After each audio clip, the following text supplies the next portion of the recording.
चलो बच्चों, the topic that I have started, like I am thinking of to start with today is the cell. मतलब the reason I have selected this topic, cell चुनने का जो reason है वो ये है कि सेल जो है वो बिल्कुल ही फंडामेंटल टॉपिक है।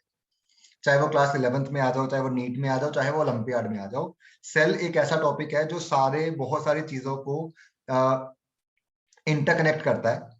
ठीक है, तो इसलिए मैंने सेल टॉपिक चुना। और सेल एक ऐसा भी है कि 9th के लिए भी काम का है, 10th के लिए भी काम का, 11th के लिए, सबके लिए काम का है। It's the fundamental topic one. ठीक है कुणाल, डोंट वरी यार, सारा हो जाएगा। अभी इसमें हम लोग we are going to cover many things. बच्चों please don't ask doubts in between now. I will take your doubts like at the end of the class और इन बिटवीन सम टाइम। चलो बच्चों, when we like when somebody talk about cell कि cell है क्या, है ना, cell है क्या, सेल क्या चीज है। तो आई थिंक सबको पता है कि भाई सेल जो है वो, सेल को हम लोग जो बाय डेफिनेशन है we just all call it, it's a fundamental unit of, it's a fundamental structural and functional unit of life. हम लोग सारे बोल देते हैं कि सेल जो है वो फंडामेंटल यूनिट है, स्ट्रक्चर की, स्ट्रक्चर फंडामेंटल स्ट्रक्चर यूनिट भी है और फंडामेंटल फंक्शनल यूनिट भी है। Now, when we call that it's a structural unit, when we call it's a structural unit, when we call it is a structural unit, what do you mean by that? What do you mean by that? The word structural unit means कि structural unit का मतलब क्या है कि जितने भी living organisms हैं, चाहे वो यूनिसेलुलर हैं, चाहे वो मल्टीसेलुलर हैं, whosoever it is, जितने भी लिविंग ऑर्गेनिजम्स हैं, सबकी बॉडी की स्ट्रक्चर जो है it is made up of cells. That is why we call it as a structural unit, because जितने भी लिविंग ऑर्गेनिजम्स हैं सबकी बॉडी की स्ट्रक्चर जो है वो किसकी बनी होती है, सेल की बनी होती है। And similarly when we call it as a functional unit, when we call it as a functional unit, तो अगेन फंक्शनल यूनिट का मतलब ये है कि जितने भी लिविंग ऑर्गेनिजम्स की बॉडीज हैं जो वो फंक्शन परफॉर्म कर रही हैं, वो सारे फंक्शन एक्चुअली उनकी बॉडी के सेल्स परफॉर्म कर रहे हैं। लाइक राइट नाउ मेरी बॉडी के जितने भी फंक्शंस हो रहे हैं वो फंक्शंस एक्चुअली मेरी बॉडी के सेल्स कर रहे हैं, और सारे सेल्स के टोटल फंक्शंस को मिला के मेरी बॉडी फंक्शन कर रही है। तो इसलिए हम लोग इसको स्ट्रक्चर यूनिट भी बोल देते हैं और इसको हम लोग फंक्शनल यूनिट भी बोल देते हैं। बच्चों one thing that I would like to clarify is कि I have prepared a very good PPT for you guys. ठीक है, तो वो पीपीटी मैं तुम्हारे साथ ग्रुप पे शेयर कर दूंगा, जो तुम्हारा iQuest वाला ऐप है ना। तो तुम्हें अभी नोट्स लिखने की जरूरत नहीं है, उसमें सारी चीजें कवर्ड है। राइट, चलो तो अब थोड़ा सा बेसिक्स पे आ जाते हैं कि सेल टर्म, सेल को डिस्कवर किसने किया था, सेल टर्म क्वाइन किसने करी थी। बच्चों सेल को आई थिंक सबको पता होगा, cell was first discovered by Robert Hooke. Robert Hooke ने डिस्कवर किया था एक्चुअली। रॉबर्ट हुक जो था ही was studying a cork. Cork समझते हो, एक वुड का बिल्कुल पतला सा पीस। तो जब when Robert Hooke was studying the cork, उसने अब कॉर्क को जब उसको माइक्रोस्कोप के अंदर देखा, तो रॉबर्ट हुक को ऐसे इस तरीके से छोटे छोटे चैम्बर्स दिखे माइक्रोस्कोप के अंदर। जब उसने कॉर्क को माइक्रोस्कोप में देखा तो ही so these small chambers in the under the microscope. तो दिस वाज समथिंग न्यू जो उसने पहली बार देखा। तो बच्चों रॉबर्ट हुक ने इन छोटे छोटे चैम्बर्स को जो उसको दिखे, ये छोटे छोटे चैम्बर्स, इन छोटे छोटे चैम्बर्स को उसने क्या बोल दिया, सेल। सेल वर्ड एक्चुअली कहां से आया, देखो सेल आई थिंक सबको पता होगा कि सेल एक इंग्लिश वर्ड है। हम लोग बोलते हैं ना प्रिजन सेल, प्रिजन सेल का मतलब प्रिजन का एक छोटा सा कमरा, एक छोटा सा चैम्बर। उसी तरह यहाँ पे सेल वर्ड का मतलब क्या है, छोटा सा चैम्बर। तो उसको क्योंकि माइक्रोस्कोप में छोटे छोटे चैम्बर्स ही हैड सीन, तो इसलिए उसने इन चैम्बर्स के लिए टर्म क्या यूज करी, सेल टर्म यूज करी। लेकिन बाद में when we studied this cork again we got to know कि ये जो चैम्बर्स या सेल उसने स्टडी किए थे, ये these were actually dead cells, these were actually dead cells। तो अगर तुम्हें क्वेश्चन आता है कि सबसे पहला सेल किसने डिस्कवर किया, तो that is clearly we know Robert Hooke. But अगर तुम्हें क्वेश्चन आता है कि फर्स्ट लिविंग सेल किसने डिस्कवर किया था, तो बच्चों हम लोग उसमें आंसर करेंगे A V. Leeuwenhoek. A.V. Leeuwenhoek. So Leeuwenhoek was the one who had studied the living cell for the first time, but Robert Hooke ने जो सेल डिस्कवर किया था that was actually a dead cell। चलो ये तो I think बहुत ही conventional सी चीजें हैं जो सबको पता है। Now coming on to the next thing, now the question is what cell versus cell organelle, cell versus cell organelle। Cell versus cell organelle. बच्चों इसके ऊपर बहुत बार क्वेश्चन आता है कि लाइक सेल हमें पता है कि how would you differentiate between cell and a cell organelle. देखो हमें पता है कि सेल ऑर्गेनेली एक छोटी स्ट्रक्चर होती है जिससे मिलके क्या बनता है, सेल बनता है। समझ आ रहा है सबको? सेल ऑर्गेनेली क्या होता है? Cell organelles are the small sub cellular structure जिनसे मिलके क्या बनता है, सेल बनता है। बट एक्चुअली अगर हम लोग नीट में क्वेश्चंस की बात करें या ओलंपियाड में क्वेश्चंस की बात करें, ओलंपियाड में क्वेश्चंस इस टाइप के नहीं आते कि सेल ऑर्गेनेली क्या होती है, या मतलब सेल के छोटे छोटे पार्ट्स को सेल ऑर्गेनेली बोलते हैं। They don't ask that. वहां पे जो चीजें पूछी जाती हैं सेल ऑर्गेनेली के बारे में बच्चों, वहां पे ये पूछा जाता है क्या सेल ऑर्गेनेली की इंडिपेंडेंट एग्जिस्टेंस होती है? Does a cell organelle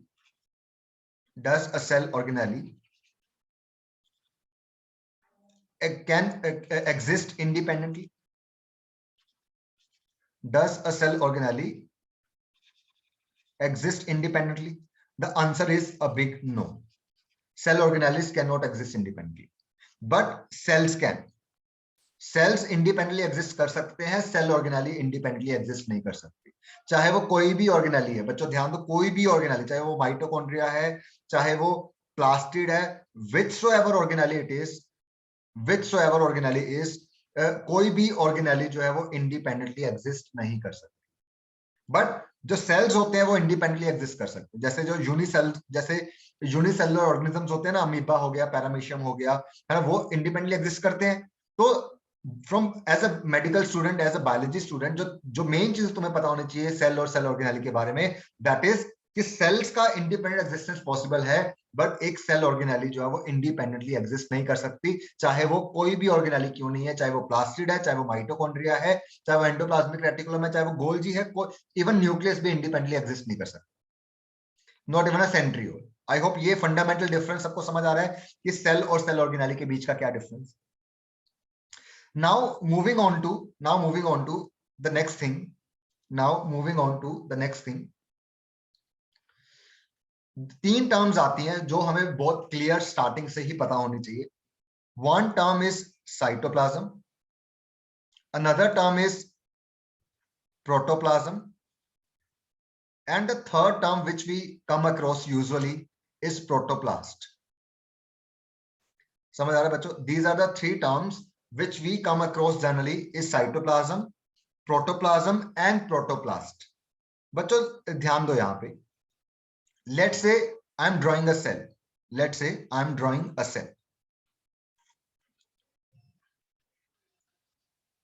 Right?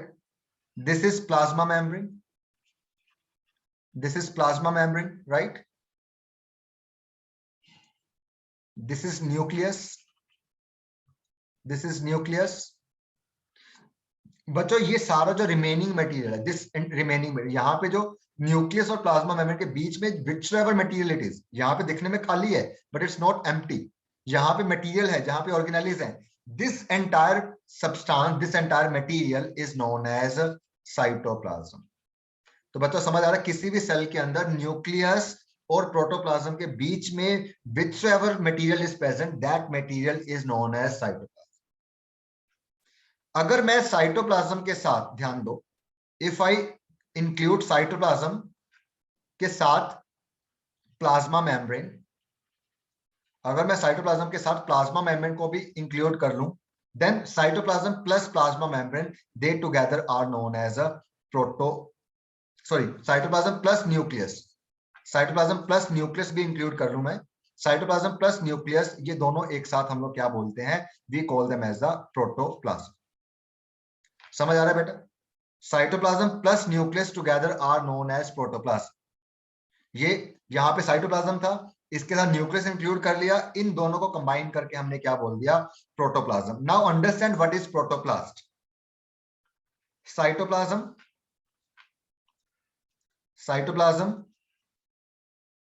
Plus nucleus plus plasma membrane, बच्चों इन तीनों को हम लोग क्या बोलते हैं, प्रोटोप्लास्ट। अब बच्चों एक चीज ध्यान दो, यहाँ पे प्रोटोप्लास्ट के ऊपर बहुत बार क्वेश्चन आता है। बच्चों अगर मान लो ये एक एनिमल सेल है, ध्यान दो, अगर ये एक एनिमल सेल है, let's say if this is an animal cell, तो एनिमल सेल में न्यूक्लियस होता है, साइटोप्लाज्म होता है, प्लाज्मा मेम्ब्रेन होता है, यही तीन चीजें होती हैं, there is no cell wall. तो बच्चों एनिमल सेल के केस में जो प्रोटोप्लास्ट है वो कंप्लीट सेल है।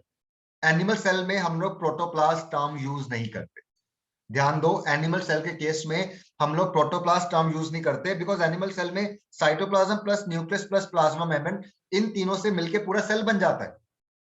तो वहां पे हम लोग इसको पूरा सेल बोलते हैं, प्रोटोप्लास्ट नहीं बोलते। Protoplast term we use only for दो cells which have cell wall, which have cell wall. मान लो प्लांट सेल है जिसके बाहर हमने सेल वॉल ड्रॉ कर दी, सेल वॉल ड्रॉ कर दी, तो nucleus, cytoplasm plus plasma membrane, इन तीनों को क्या बोलेंगे? प्रोटोप्लास्ट। तो protoplast is basically a cell minus plasma membrane, cell minus cell wall. अगर मैं किसी प्लांट सेल में से सेल वॉल हटा दूं तो जो अंदर वाला पार्ट बचेगा जिसमें न्यूक्लियस आ जाएगा, साइटोप्लाज्म आ जाएगा, प्लाज्मा मेम्ब्रेन आ जाएगा, इन तीनों पार्ट्स को एक साथ we call as protoplast. Protoplast term is not used for animal cell, because animal cell में प्रोटोप्लास्ट ही कंप्लीट सेल होता है। ये चीज समझ आ रही है बच्चों? ये बताओ मुझे everyone. Guys, do respond in the chat box. Are you able to understand what is protoplast, what is cytoplasm, and what is protoplasm? Right? रुक जाओ, अभी I'll take your doubts. 2 minute मेरे को और पढ़ाने दो, I'll take your doubts. ठीक है? अब बच्चों एक चीज आगे आ जाओ। अब now please understand. प्रोटोप्लास्ट में कंफ्यूजन है। देखो मैंने क्या बोला, लेट्स से मैंने एक सेल ड्रॉ किया बच्चों, लेट्स से मैंने एक सेल ड्रॉ किया एंड मैंने एनिमल सेल ड्रॉ किया। एनिमल सेल के सेंटर में न्यूक्लियस है, यहां पे साइटोप्लाज्म है और यहां पे प्लाज्मा मेम्ब्रेन, प्लाज्मा मेम्ब्रेन है। एनिमल सेल में यही तीन चीजें हैं ना, तो एनिमल सेल में अगर मैं इन तीनों चीजों को कंबाइन कर दूं, it is a complete cell, right Sukriti? तो एनिमल सेल में ये तीनों चीजें मिलकर कंप्लीट सेल बना रही हैं, लेकिन प्लांट सेल के केस में इन तीनों के अलावा there is an additional cell wall, there is an additional cell wall. तो अगर मैं प्लांट सेल की सेल वॉल हटा दूं, सेल वॉल को रिमूव कर दूं, तो ये तीन चीजें बचेंगी जिनको हम लोग प्लांट सेल के केस में प्रोटोप्लास्ट बोल देंगे। प्लांट सेल में कंप्लीट सेल कब बोलेंगे? जब ये चारों चीजें होंगी। लेकिन अगर मैं इसमें से सेल वॉल हटा दूं तो ये तीन चीजें जो बचेंगी प्लांट सेल के केस में, that is known as the protoplast, right? अब और भी कई सारी टर्म्स आती हैं जो तुम लोग मतलब आई थिंक जिन फंडामेंटल टर्म्स है जिसमें सारे बच्चे कंफ्यूज रहते हैं। एक टर्म आती है cytosol, another term is cytosol. अब बच्चों देखो साइटोसोल क्या होता है, साइटोसोल क्या होता है? Let's say I am drawing a cell, यहां पे मैंने बताया साइटोप्लाज्म होता है। बच्चों साइटोप्लाज्म में दो चीजें होती हैं, साइटोप्लाज्म में दो चीजें होती हैं। Cytoplasm consist of two parts, one part of the cytoplasm is known as cytosol and other part is known as the cell organelles. Second part is known as the cell organelles, cell organelles. ठीक है? तो cytosol हम लोग किसको बोलते हैं? Cytosol is the liquid और fluid part of the cytoplasm. यहाँ पे जो फ्लूइड प्रेजेंट है सारा का सारा, वो क्या है? साइटोसोल है। उसके अंदर जो ऑर्गेनेलिस प्रेजेंट है उनको हम लोग सेल ऑर्गेनेलिस बोल रहे हैं। तो cytoplasm is basically cytosol plus cell organelles, इन दोनों के कॉम्बिनेशन को हम लोग साइटोप्लाज्म बोलते हैं। आई होप ये चीज सबको क्लियर है। चलो now moving on to the next thing is, next we have is the nucleocytoplasmic ratio. Nucleocytoplasmic ratio ये काफी इंपॉर्टेंट पैरामीटर है। Nucleocytoplasmic ratio, nucleocytoplasmic ratio. बच्चों ध्यान दो, लेट्स से अगेन हम लोग उसी डायग्राम पे आ रहे हैं। I am drawing a cell, I am drawing a cell, cell के यहां पे ये न्यूक्लियस है और यहां पे साइटोप्लाज्म है। तो बच्चों न्यूक्लियोसाइटोप्लाज्मिक रेशियो क्या होता है? Please understand, size, volume of nucleus, volume of nucleus divided by volume of cytoplasm, volume of nucleus upon volume of cytoplasm is known as nucleocytoplasmic ratio. आ रहा है समझ सबको? अब मतलब पहले तो ये समझो ये है क्या, इसका सिग्निफिकेंस क्या है वो मैं तुम्हें अभी बताऊंगा। बट न्यूक्लियस का वॉल्यूम क्या है और साइटोप्लाज्म का वॉल्यूम क्या है, दोनों के रेशियो को हम लोग क्या बोलते हैं, we call it as a nucleo cytoplasmic ratio. Right बच्चों, अब देखो बच्चों, लेट्स से हमारे पास दो सेल्स हैं, दो सेल्स हैं, एक छोटा सेल है and one we have a big cell, one we have a big cell. ये दोनों सेम सेल है बट एक का साइज छोटा है एक का साइज बड़ा है। बच्चों एक चीज ध्यान दो, जब भी हम लोग दो सेल्स की बात करते हैं कि एक सेल छोटा है या एक सेल बड़ा है, तो जो साइज में डिफरेंस होता है सेल्स के, that is due to cytoplasm. Cells के साइज में जो डिफरेंस होता है that is due to cytoplasm. Nucleus का साइज ऑलमोस्ट सारे सेल्स का सेम होता है, एक ऑर्गेनिज्म के सारे सेल्स के सारे न्यूक्लियस का साइज ऑलमोस्ट सेम होता है। जो सेल्स के साइज में डिफरेंस होता है that is mainly due to cytoplasm. बच्चों ये दो सेल है, एक छोटा सेल है एक बड़ा सेल है। मैंने बताया न्यूक्लियस का साइज ऑलमोस्ट सेम होता है सब में, डिफरेंस किस में है, साइटोप्लाज्म में है। तो अगर मैं तुमसे पूछूं ये सेल 1 है ये सेल 2 है, किसका न्यूक्लियो साइटोप्लाज्मिक रेशियो ज्यादा है, बताओ। Which cell has higher nucleo cytoplasmic ratio, cell 1 और cell 2? It's cell 1 obviously. Smaller cell has nucleocytoplasmic higher nucleo cytoplasmic ratio. जिसमें साइटोप्लाज्म कम है, साइटोप्लाज्म डिनोमिनेटर में है यार, जिसका डिनोमिनेटर कम होगा उसकी रेशियो ज्यादा होगी ना बच्चों। जिसका जिसका डिनोमिनेटर कम होगा उसकी वो रेशियो ज्यादा होगी। तो पहले cytoplasm is in the denominator, तो पहले सेल में साइटोप्लाज्म कम है तो इसकी रेशियो ज्यादा होगी। तो बच्चों ध्यान दो, एक चीज ध्यान दो, बहुत इंपॉर्टेंट चीज है जो तुमने समझनी है। न्यूक्लियो साइटोप्लाज्मिक रेशियो एक ऐसा पैरामीटर है which decides whether a cell will divide और नॉट। समझो मैं क्या बोल रहा हूं, nucleo cytoplasmic ratio is a parameter which decides whether a cell will divide or not। अब देखो बच्चों, ध्यान दो, लेट्स से सेल 1 है, सेल 1 में न्यूक्लियस साइटोप्लाज्मिक रेशियो हाई है। न्यूक्लियस साइटोप्लाज्मिक रेशियो हाई का मतलब यहां पे न्यूक्लियस का साइज जो है वो साइटोप्लाज्म का साइज छोटा है। बच्चों देखो, किसी भी सेल के साइटोप्लाज्म को कौन कंट्रोल करता है, न्यूक्लियस कंट्रोल करता है, न्यूक्लियस कंट्रोल करता है। बच्चों यहां पे इसको ना तुम लोग एक क्लासरूम से कंपेयर करो, मान लो क्लासरूम जैसे किसी सेल को न्यूक्लियस कंट्रोल करता है, वैसे ही किसी क्लास को एक टीचर कंट्रोल करता है, टीचर कंट्रोल करता है। बच्चों अगर मैं क्लास के अंदर और स्टूडेंट्स ऐड करता जाऊं, क्लास का साइज बड़ा होता जाएगा। एक पॉइंट ऐसा आएगा कि क्लास का साइज इतना बड़ा हो जाएगा कि एक टीचर के लिए उसको कंट्रोल करना पॉसिबल होगा या नहीं होगा। आफ्टर वन पॉइंट क्लास का साइज इतना बड़ा हो जाएगा कि एक टीचर के लिए उस क्लास को मैनेज करना, कंट्रोल करना पॉसिबल नहीं होगा। तो what will you do in that case, new batch बना दोगे, दो बैच बना दोगे। हम लोग यही करते हैं ना, अगर एक क्लास का साइज बहुत बड़ा हो जाता है उसको स्प्लिट करके बैच बना देते हैं। उसी तरह यहां पे ये न्यूक्लियस साइटोप्लाज्म को ग्रो कंट्रोल कर रहा है। जैसे जैसे सेल ग्रो हो रहा है, मैंने बताया बच्चों सेल की ग्रोथ मेनली किस पार्ट में होती है, साइटोप्लाज्म में होती है। तो जैसे जैसे साइटोप्लाज्म बढ़ता जाएगा तो न्यूक्लियस के लिए बड़े साइटोप्लाज्म को कंट्रोल करना मुश्किल होता जाएगा। There will be a point when this nucleus will not be able to control the cytoplasm. There will be a point when this nucleus will not be able to control the cytoplasm. तो जब ये point आ जाएगा जब nucleus जो है वो cytoplasm को control नहीं कर पाएगा, in that case cell will divide and it will form two sections, it will form two daughter cells. आया समझ? जैसे क्लासरूम का साइज बड़ा होने के बाद एक पॉइंट के बाद टीचर के लिए क्लास को कंट्रोल करना पॉसिबल नहीं होगा और टीचर उस बैच को स्प्लिट करके दो बैच बना देगा। उसी तरह एक सेल जब ग्रो करेगा तो धीरे धीरे एक पर्टिकुलर टाइम के बाद साइटोप्लाज्म इतना बड़ा हो जाएगा कि न्यूक्लियस के लिए उस साइटोप्लाज्म को कंट्रोल करना पॉसिबल नहीं है, तो सेल डिवाइड करके दो छोटे सेल्स बना देगा, दो छोटे बैच बना देगा। अंडरस्टूड और नॉट? तो बच्चों देखो देखो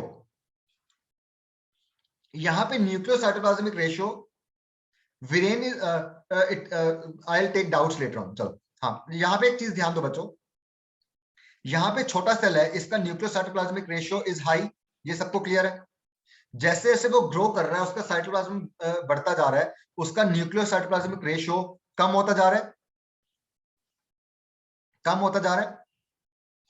तो एक पॉइंट ऐसा आया कि न्यूक्लियोसाइटोप्लाज्मिक रेशियो इतना कम हो गया कि न्यूक्लियस के लिए साइटोप्लाज्म को कंट्रोल करना पॉसिबल नहीं था, और वो डिवाइड कर गया, और वो डिवाइड कर गया। डिवाइड करने के बाद न्यूक्लियोसाइटोप्लाज्मिक रेशियो फिर से क्या हो गया, इंक्रीज हो गया। तो now do you understand why nucleocytoplasmic ratio is an important parameter?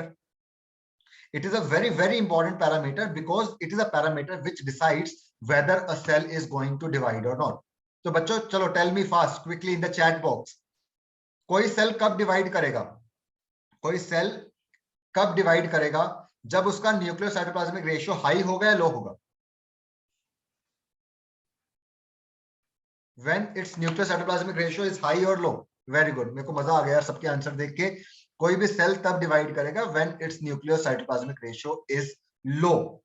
बच्चों what do you mean by low nucleocytoplasmic ratio? Low nucleocytoplasmic ratio means big cytoplasm, and big cytoplasm means it will not be able, that the nucleus will not be able to control that cytoplasm because cytoplasm is so big. At that time the cell is left with no choice, cell के पास कोई और choice नहीं होगी, and the cell will divide to form two small daughter cells जिनकी nucleocytoplasmic ratio फिर से बढ़ जाएगी. Is that clear to everyone? छोटे से दिमाग में चीजें जा रही हैं?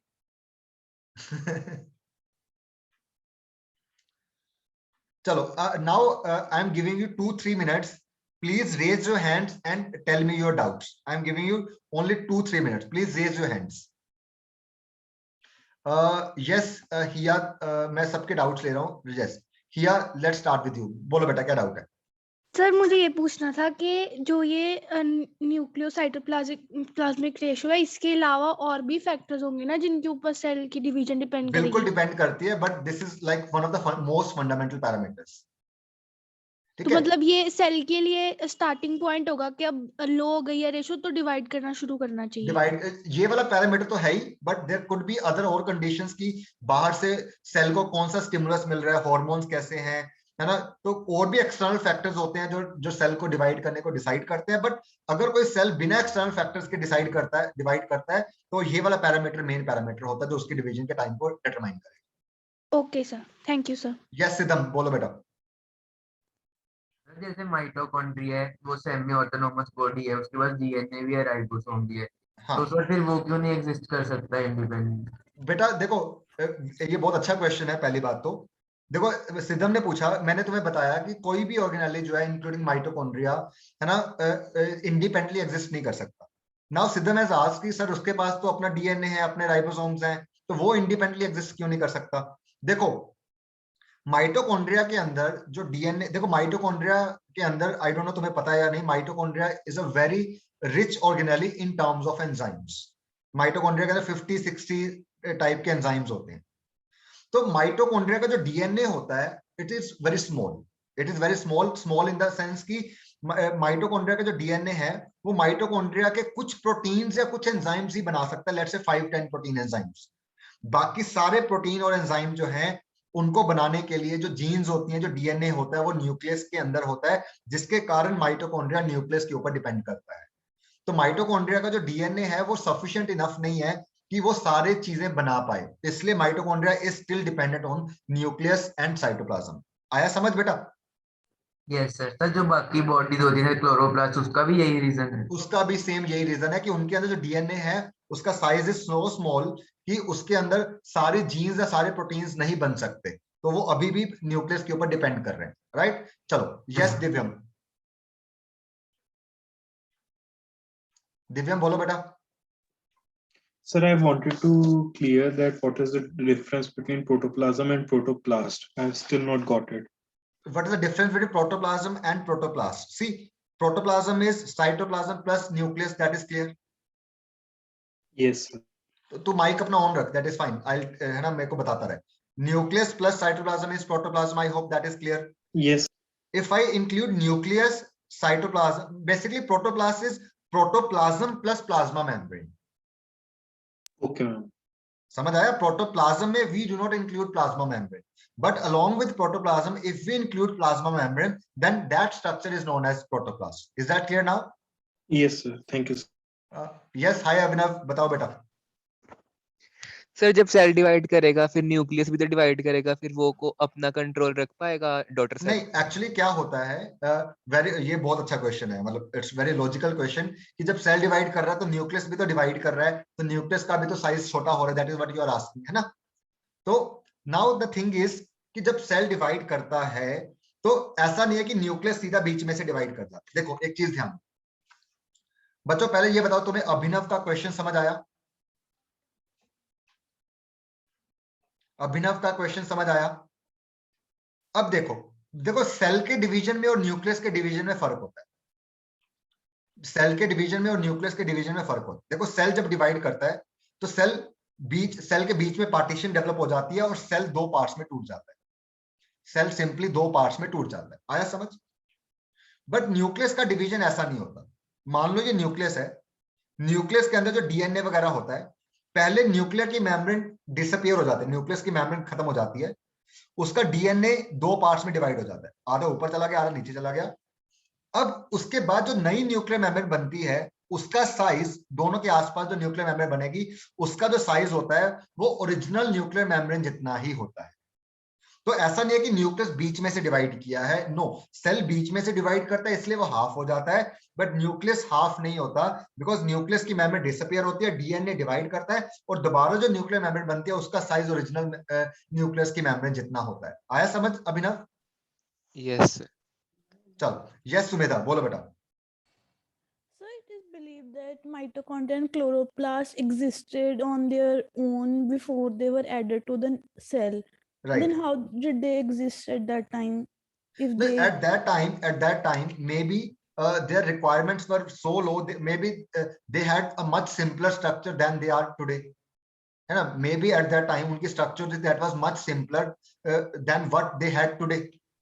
है ना? तो उस टाइम पे हो सकता है उस टाइम जो उनकी स्ट्रक्चर थी, उनकी जो रिक्वायरमेंट्स थी, वो सारे खुद फुलफिल कर रहे थे. But over the time as evolution took place, their structure become so complicated that they can not fulfil all their needs on their own. आया समझ? okay sir. हाँ, लास्ट स्टूडेंट आयुषी. यस बेटा बताओ जल्दी से. सर आपने कहा कि जब सेल डिवाइड होता है तो न्यूक्लियस की मेम्ब्रेन जो है वो डिसअपियर हो जाती है, तो उस टाइम न्यूक्लियस का सारा मटेरियल साइटोप्लाज्म में आ जाता है. न्यूक्लियस का सारा मटेरियल कुछ टाइम के लिए साइटोप्लाज्म में आ जाता है, वो हम लोग सेल साइकिल में करेंगे. ठीक है, चलो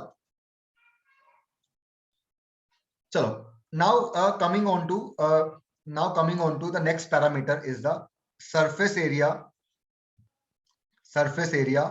to volume ratio. Surface area to volume ratio. Surface area to volume ratio. बच्चों surface area to volume ratio क्या होता है? Let's say we have a cell. बच्चों ये सेल का सरफेस है, ये चारों साइड्स है ना. तो किसी सेल का सरफेस एरिया कितना है और किसी सेल का वॉल्यूम कितना है, उसको हम लोग क्या बोलते हैं? Surface area to volume ratio. Volume क्या होता है? अंदर वाला पार्ट. सरफेस एरिया क्या होता है? जो ऊपर सरफेस को कवर कर रहा है, सरफेस एरिया. बच्चों अब ध्यान दो एक चीज. Let's say I have two cells. One is small cell, other is a big cell. I have taken two cells. One is a small cell, other is a big cell. एक चीज ध्यान दो, please listen carefully. ये तो 2D diagram बना रहे. We are drawing a 2D diagram, but in 3D cells are actually cubical. ये सबको पता है. Actual में cells are not square, cells are cubes. I hope ये point I am making it clear. Cells are not square, cells are cube generally. ठीक है, तो ये दिखने में स्क्वायर लग रहा है, but it's actually not a square, it's a cube. अब बच्चों ध्यान दो. Let's say we have two cells, one is small cell, other is second cell, larger cell. Second cell is the larger one. Can anybody tell amongst you which cell among this 1 and 2 में से किस सेल का surface area to volume ratio ज्यादा है? which cell has higher surface area to volume ratio?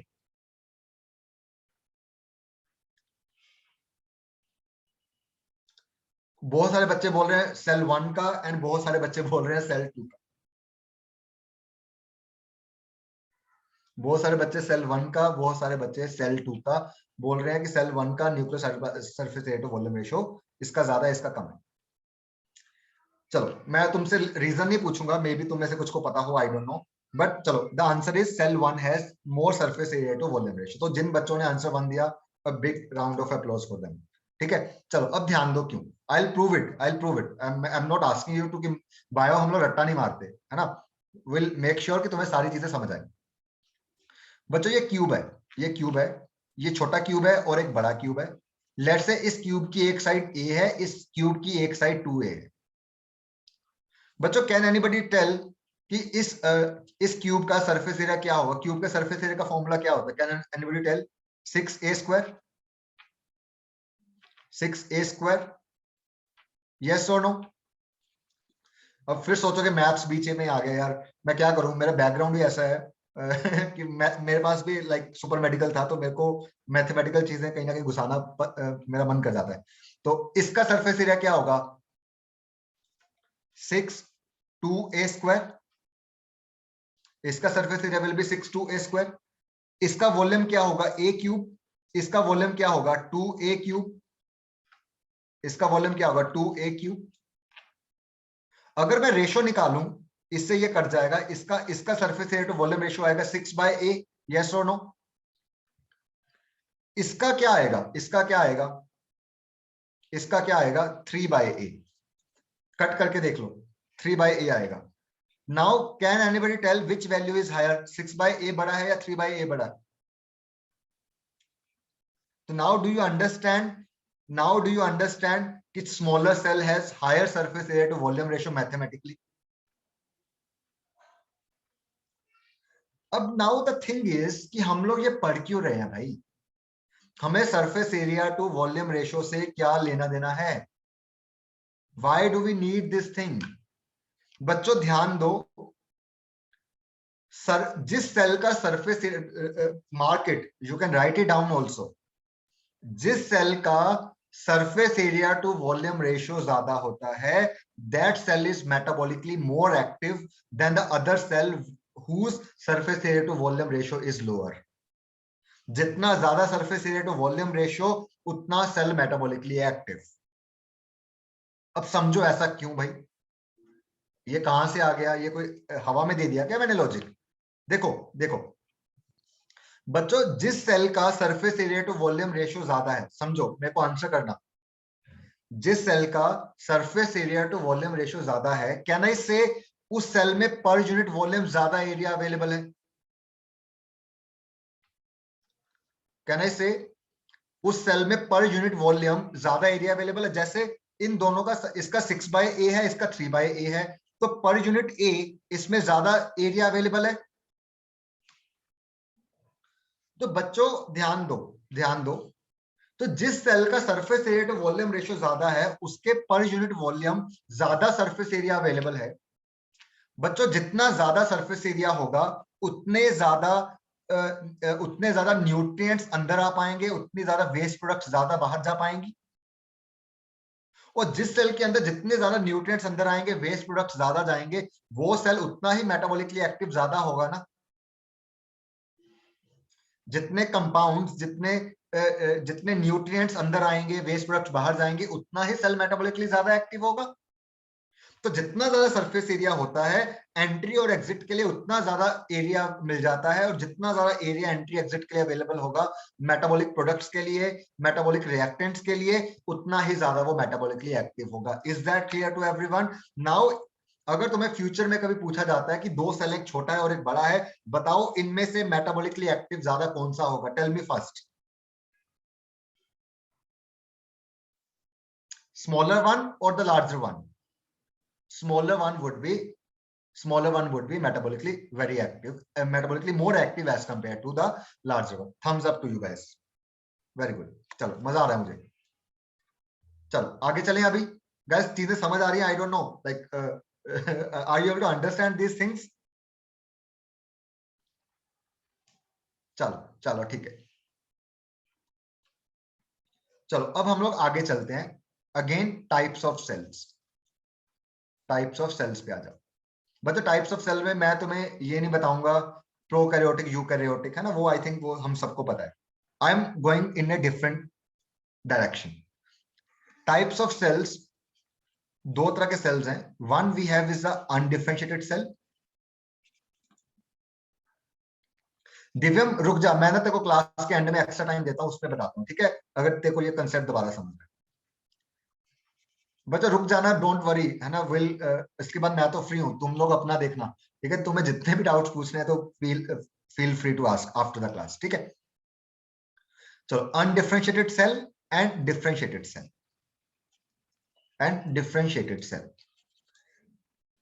इसको हम लोग स्टेम सेल भी बोल देते हैं, इसको हम लोग स्टेम सेल भी बोलते हैं। और ये आगे 4 तरह के होते हैं। It is further of 4 types, it is further of 4 types. One we have is the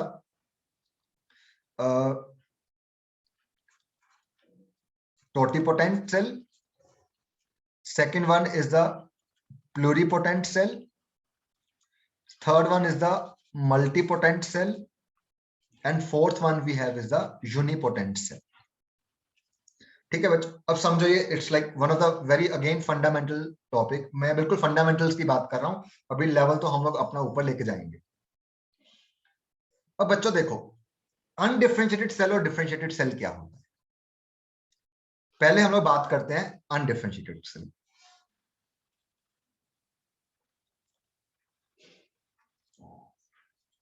बच्चों, अनडिफरेंशिएटेड सेल एक ऐसा सेल होता है which has no identity, which has no identity. No identity means no particular structure,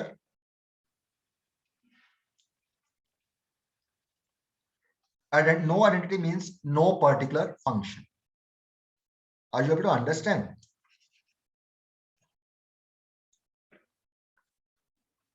वो cell जिसका कोई particular identity नहीं है, जिसका मतलब है ना तो उसका कोई एक पर्टिकुलर स्ट्रक्चर है, ना ही एक कोई पर्टिकुलर फंक्शन है, उस सेल को हम लोग बोलते हैं अनडिफरेंशिएटेड सेल।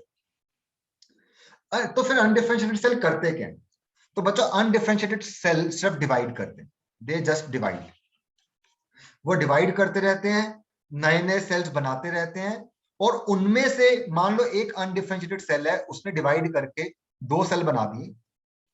हो सकता है आगे दोनों के दोनों डिवाइड कर जाएं, हो सकता है इनमें से एक सेल जो है एक पर्टिकुलर स्ट्रक्चर और फंक्शन एक्वायर कर ले, और जब उसने एक पर्टिकुलर स्ट्रक्चर और फंक्शन एक्वायर कर लिया, मान लो वो इस टाइप का बन गया, मान लो वो इस टाइप का बन गया, मान लो वो धीरे धीरे इस टाइप का बन गया, तो अब इस सेल को हम लोग क्या बोल देंगे? Differentiated cell.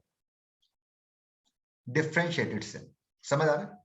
तो वो सेल जिसका कोई पर्टिकुलर स्ट्रक्चर फंक्शन नहीं है, जस्ट डिवाइड कर रहा है, नए सेल्स बना रहा है, वो अनडिफरेंशिएटेड। और जब कोई सेल एक पर्टिकुलर स्ट्रक्चर और फंक्शन एक्वायर कर लेता है, जब जैसे मैंने बताया ये वाला सेल न्यूरॉन बन रहा है ना, न्यूरॉन बन रहा है ना, ये न्यूरॉन है, हमें पता है न्यूरॉन का एक पर्टिकुलर स्ट्रक्चर है, हमें न्यूरॉन का फंक्शन भी पता है, एक पर्टिकुलर सिग्नल्स को पास करना। तो ऐसा सेल जिसका एक पर्टिकुलर स्ट्रक्चर और फंक्शन जब वो एक्वायर कर लेता है, then we call it as a differentiated cell. आ रहा है समझ में क्या बोल रहा हूं बच्चों? तो अब ध्यान दो सिद्धम, मैं आ रहा हूं तेरे क्वेश्चन पे।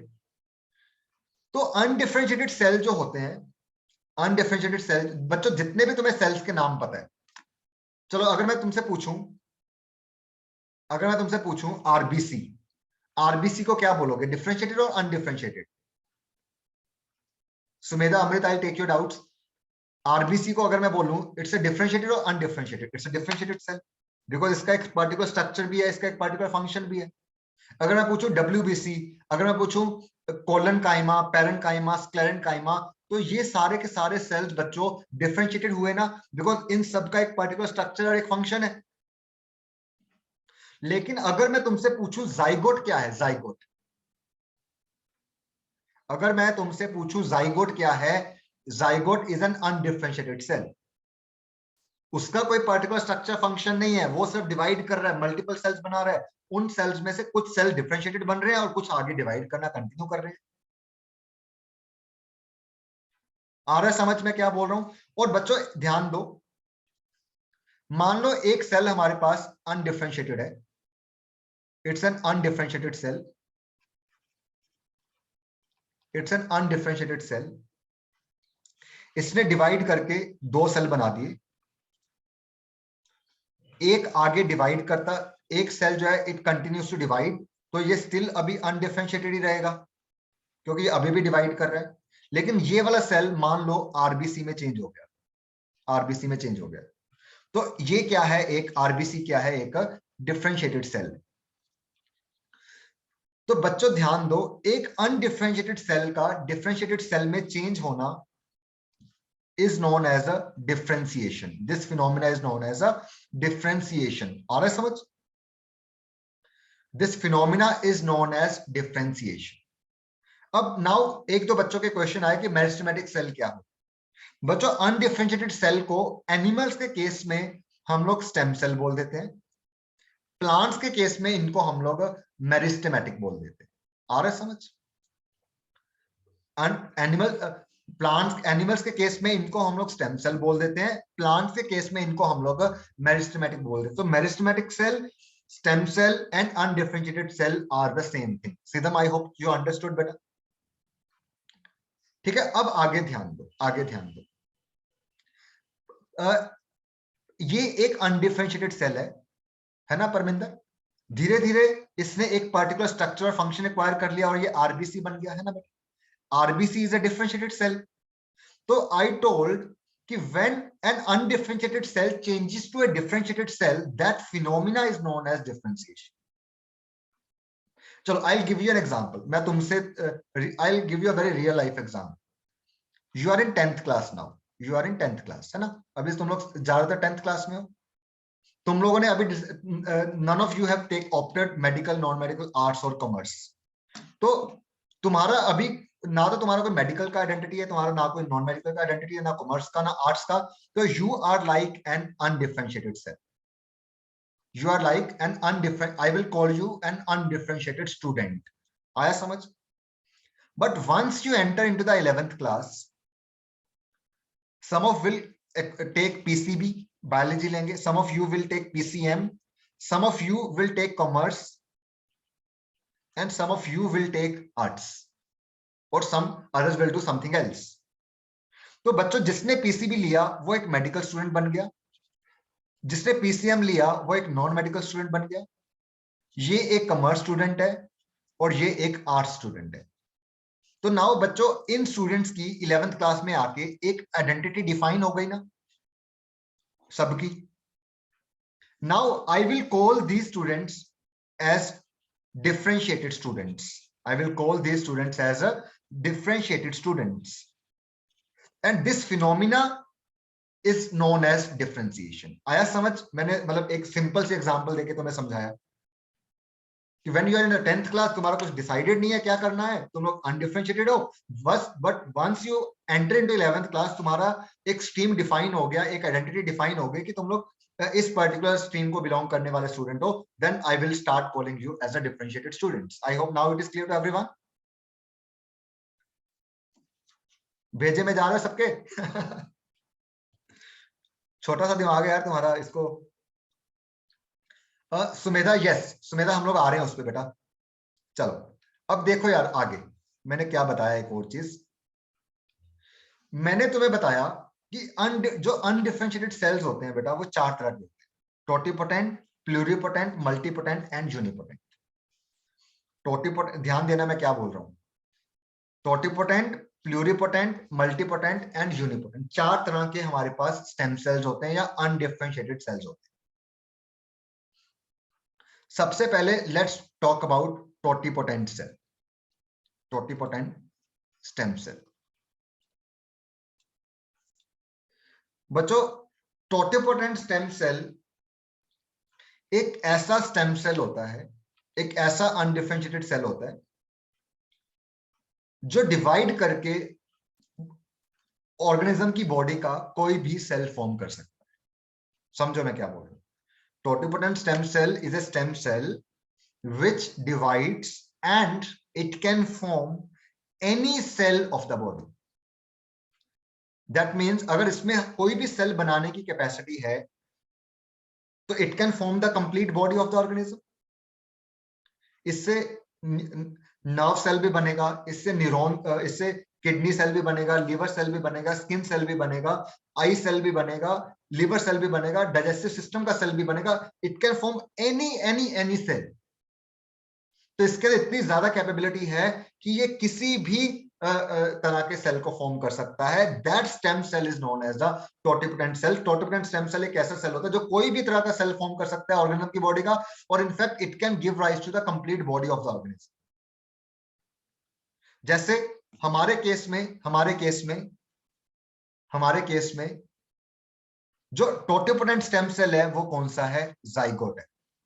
वैष्णव समझो, हमारे केस में जो टोटिपोटेंट स्टेम सेल है वो जाइगोट है। जाइगोट ने ही डिवाइड कर करके अल्टीमेटली सारे जितने भी सेल्स हैं हमारी बॉडी के वो सारे जाइगोट से बने। Isn't it? हमारी बॉडी के जितने भी सेल्स हैं, चाहे वो लिवर का, किडनी का, मसल सेल है, ब्रेन सेल है, व्हाटसोएवर इट इज, वो सारे के सारे जाइगोट से बने हैं। तो जाइगोट एक ऐसा स्टेम सेल है जो किसी भी सेल को बॉडी के बना सकता है, और इसने हमारी पूरी बॉडी को फॉर्म किया डिवाइड कर करके और डिफरेंशिएटेड सेल बना बना के। तो ऐसे सेल को हम लोग क्या बोलते हैं? टोटिपोटेंट स्टेम सेल बोलते हैं। आ रहा समझ में क्या बोल रहा हूं? अब बच्चों, तन्मय इज आस्किंग कि क्या ये सेल सिर्फ प्लांट्स में होते हैं या एनिमल्स में होते हैं? ये सेल अभी मैं एनिमल की बात कर रहा हूं। एनिमल की बॉडी में जो टोटिपोटेंट स्टेम सेल होता है वो कौन सा होता है? Zygote. Now coming to plants.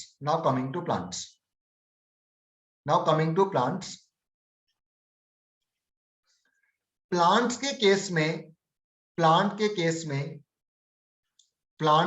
में जाइगोट तो होगा ही, जाइगोट तो टोटिपोटेंट होगा ही, ये सबको क्लियर है। जाइगोट तो कहीं पे भी होगा वो टोटिपोटेंट होगा, क्योंकि अगर प्लांट का जाइगोट है तो वो प्लांट बॉडी बना देगा, एनिमल का जाइगोट है तो एनिमल बॉडी बना देगा। I hope that is clear. तो प्लांट की बॉडी में जाइगोट तो टोटिपोटेंट होता ही है, लेकिन एक और चीज ध्यान दो, all living plant cells are totipotent.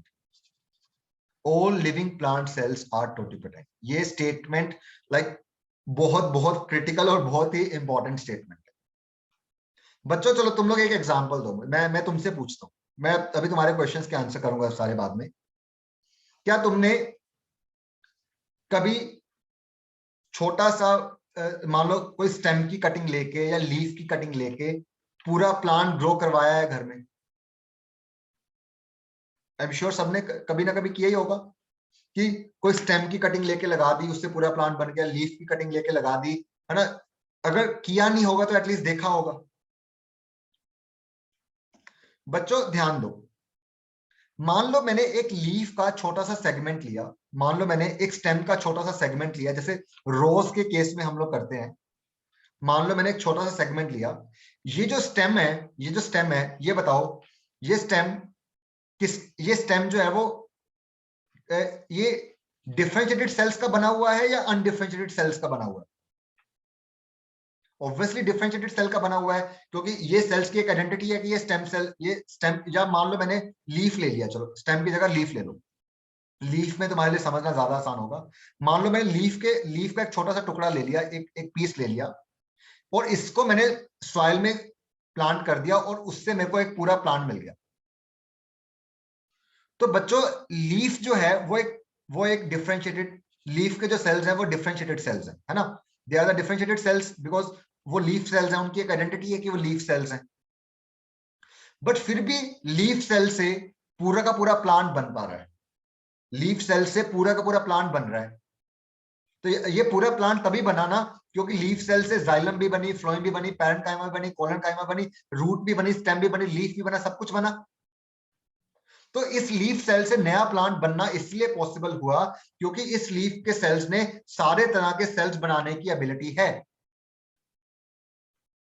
तो बच्चों ध्यान दो, all living plant cells are totipotent. All living plant cells are totipotent. लेकिन एनिमल्स के केस में सारे लिविंग एनिमल सेल्स टोटिपोटेंट नहीं है। हम लोग अपनी स्किन लेके नया एनिमल, नया ह्यूमन क्रिएट नहीं कर सकते, नया ह्यूमन क्रिएट नहीं कर सकते। अब देखो एक चीज, बहुत अच्छा क्वेश्चन आ रहा है कि क्या डिफरेंशिएटेड सेल को टोटिपोटेंट बोलेंगे? क्या डिफरेंशिएटेड सेल्स टोटिपोटेंट होते हैं? अब देखो एक चीज, मान लो कोई डिफरेंशिएटेड सेल है, प्लांट का कोई डिफरेंशिएटेड सेल है, प्लांट डिफरेंशिएटेड सेल है, ये जब तक ये डिफरेंशिएटेड है तब तक ये टोटिपोटेंट नहीं है। पहले ये डिफरेंशिएटेड सेल से अपने आप को क्या बनाएगा? अनडिफरेंशिएटेड करेगा, अपने आप को क्या बनाएगा? अनडिफरेंशिएटेड सेल बनाएगा, रिवर्स करेगा, उल्टा करेगा, उल्टा करेगा। डिफरेंशिएटेड सेल लिया उसने, अपने आप को पहले अनडिफरेंशिएटेड सेल बनाया, अब ये अनडिफरेंशिएटेड सेल जो है ये टोटिपोटेंट होगा। आ रहा है समझ में क्या बोल रहा हूं? जब तक वो डिफरेंशिएटेड है तब तक वो टोटिपोटेंट नहीं है, लेकिन अगर उसने टोटिपोटेंसी शो करनी है तो पहले वो अपने आप को अनडिफरेंशिएटेड फॉर्म में जाएगा, then it will be a totipotent cell. Now is it clear to everyone? जो बच्चे क्वेश्चन पूछ रहे थे, now the question is, now Parminder, ये हम लोग जैसे जैसे आगे बढ़ेंगे कि ये अपने आप को अनडिफरेंशिएट कैसे बनाएगा, वो सारी चीजें हम लोग आगे करते जाएंगे। लाइक अभी तो जस्ट एक इंट्रोडक्शन है, अभी तो बायोलॉजी में हम लोग, अभी तो हमने को उसमें इमर्ज होना है। तो like when you like keep studying biology ahead, you will understand everything, ये सब चीजें कैसे पॉसिबल होती है, right? I just can't explain in one lecture कि अनडिफरेंशिएशन का क्या मैकेनिज्म होता है, राइट बेटा? तो उसके लिए तुम्हें डीएनए, आरएनए, जीन्स के बारे में बहुत सारी चीजें अभी पता होनी चाहिए। तो जैसे जैसे आगे जाएंगे आई विल मेक श्योर कि तुम्हें सारी चीजें जो है वो बहुत अच्छे से समझ आए। I don't want you guys to make रट्टा, ठीक है? चलो अब देखो, नाउ किसी ने पूछा कि हम लोग क्या आरबीसी से या लिवर सेल से पूरा ह्यूमन बना सकते हैं? No we can't, no we can't. Animal cells are not totipotent. बच्चों एनिमल सेल्स इतने कॉम्प्लिकेटेड होते हैं, इतने कॉम्प्लेक्स होते हैं कि वो अपने आप को अनडिफरेंशिएट नहीं कर सकते। जो डिफरेंशिएटेड एनिमल सेल्स होते हैं, they are so complicated that they can not undifferentiate themselves, इसलिए वो टोटिपोटेंट नहीं हो सकता। अगर टोटिपोटेंट नहीं है तो उससे पूरा ह्यूमन नहीं बनेगा, ठीक है बेटा? एनिमल्स के केस में मैंने बताया था only totipotent cell is zygote, the only totipotent cell is zygote. या फिर जाइगोट के अलावा तुमने देखा होगा ना, आजकल जब किसी बच्चे का बर्थ होता है, न्यूबॉर्न बेबी का, तो उस टाइम पे मदर और फीटस के बीच में जो अम्बिलिकल कोड होती है, जो दोनों को कनेक्ट कर रही होती है ना, उसके ब्लड सेल्स को स्टोर करते हैं, अम्बिलिकल कोड के ब्लड सेल्स को स्टोर करते हैं। तो अम्बिलिकल कोड के अंदर जो ब्लड सेल्स हैं, they are also kind of, they are not totipotent but they are pluripotent. Pluripotent में मैं अभी आ रहा हूं, बट टोटिपोटेंट तुम्हें समझ आ रहा है? एक ऐसा सेल जो बॉडी का कोई भी सेल या पूरा ऑर्गेनिज्म फॉर्म कर सकता है, वो टोटिपोटेंट है। एनिमल्स के केस में टोटिपोटेंट सेल जाइगोट होता है, प्लस प्लांट्स के केस में जाइगोट तो होता ही है, बल्कि सारे लिविंग प्लांट सेल्स जो है वो, चाहे वो डिफरेंशिएटेड है चाहे वो अनडिफरेंशिएटेड है, वो टोटिपोटेंट होते हैं। कोई भी डिफरेंशिएटेड सेल टोटिपोटेंसी तब शो करेगा, पहले वो अपने आप को अनडिफरेंशिएट करेगा। Animal cells are very complicated, they are very complex. It is not possible for an animal cell to undifferentiate themselves. एक एनिमल सेल के लिए, एक डिफरेंशिएटेड एनिमल सेल के लिए अपने आप को अनडिफरेंशिएट करना पॉसिबल नहीं होता, इसलिए हमें टोटिपोटेंसी डिफरेंशिएटेड एनिमल सेल्स के अंदर नहीं देखने को मिलती। आ रहा है समझ? हो, थक गया मैं बोलता बोलता। एक बार बता दो कुछ तुम्हारे दिमाग में गया या नहीं गया? मेरी तो जान निकल गई। ओ गॉड, बहुत एनर्जी लगती है पढ़ाना। I take some water. जिसको नहीं कुछ समझ आया ना, उसको मैं एंड में रोकूंगा थोड़ी।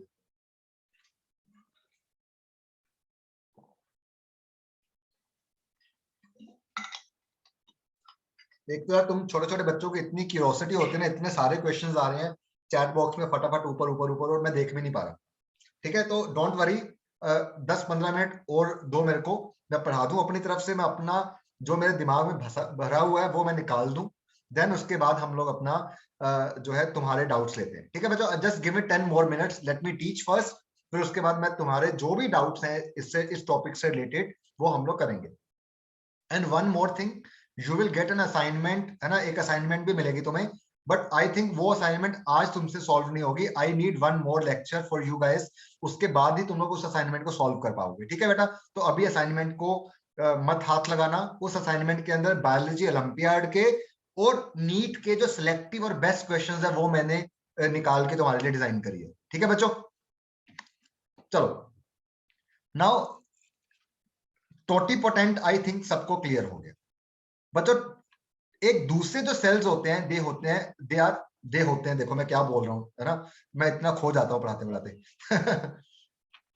Next is the pluripotent, next is the pluripotent. एक होते हैं मल्टीपोटेंट, एक होते हैं मल्टीपोटेंट। अब देखो तुम्हारे कुछ बच्चों के आंसर तो इसी में हो जाएंगे। एक होते हैं यूनिपोटेंट, यूनिपोटेंट। टोटिपोटेंट तो वो है it can form any type of body cell and even the complete organism,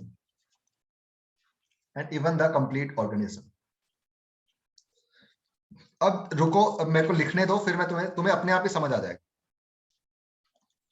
it can form, यहां पे मैं ऑल लिख रहा हूं, एनी की जगह ऑल लिख रहा हूं, all types of body cells. It can form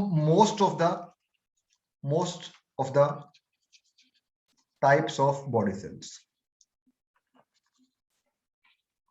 It can form many types of body cells. It can form only one type of body cell. बच्चों पहले तो ये बताओ, तुम्हें डेफिनेशन पढ़ के कुछ समझ आ रहा है? जिससे सारे तरह के सेल्स बन सकते हैं वो टोटिपोटेंट, जिससे मोस्टली टाइप्स के सेल्स बन सकते हैं वो प्लूरिपोटेंट, जिसमें मैनी टाइप्स के सेल्स बन सकते हैं वो मल्टीपोटेंट, जिससे एक ही टाइप के सेल बन सकते हैं वो यूनिपोटेंट।